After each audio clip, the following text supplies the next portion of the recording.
All right, YouTube. I got some requests and some really good critiques from other viewers, especially in the skeptic community, that I need to be a little bit more lively. And that other video I did was kind of a reserved video for my intro into the channel, but I just wanted to kind of set the tone as more of a intellectual than just my actual extrovert self. But some of it ended up coming out anyway.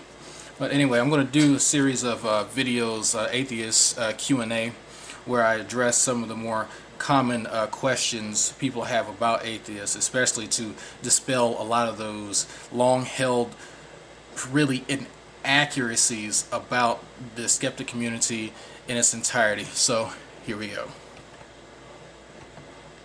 Fuck.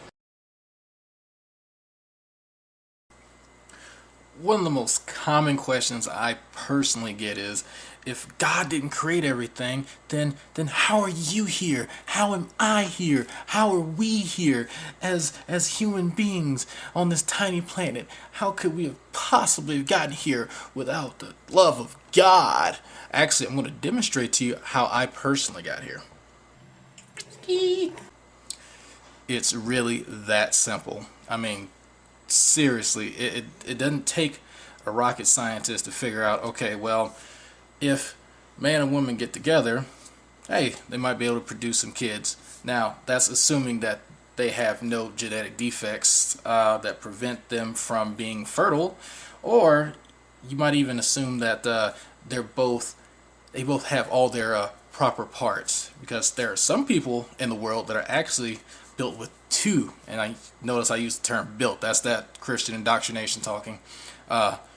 Hermaphrodites, what are they supposed to do? Just go kill each other? They can't go fuck each other. So really, it's kind of just marginalize them and pretend they don't exist, because they don't fit in that perfect Christian world that everyone wants to live in.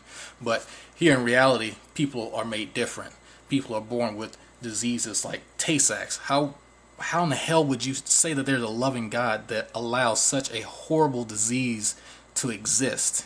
I will actually put a link to Tay-Sachs down in the fucking channel in there somewhere, so you can actually see just how horrible that is. That's evidently some loving, all-knowing being created that at some point. Now, just let that roll around your head for a little bit. Yeah, yeah. Oh, it's so horrible, so horrible. Probably thinking of abiogenesis. I'm going to put a link to that too, just so you can see. Now, you don't have to agree with it. Of course not. It doesn't require a magical sky daddy with magical powers and super toasters and golden roads and all that fancy shit. But it is a theory. And like other theories, it came from a hypothesis. And just like any other scientific theory, there had to be some evidence in there somewhere. Didn't require any faith. Didn't require any Bibles, didn't require any idols, didn't require none of that shit.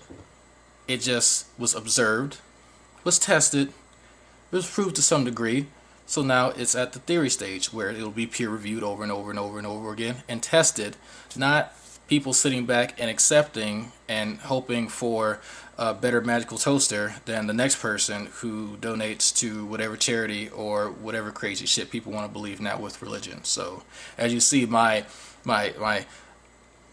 sense in this matter is not to overtly offend people, but just to point out how ridiculous any counterpoints that are made against actual scientific theories. Now, if it was another scientific theory that actually made sense, it didn't require me to close my eyes and hope and pray to believe, then that would be completely different. We would actually be talking about something legitimate.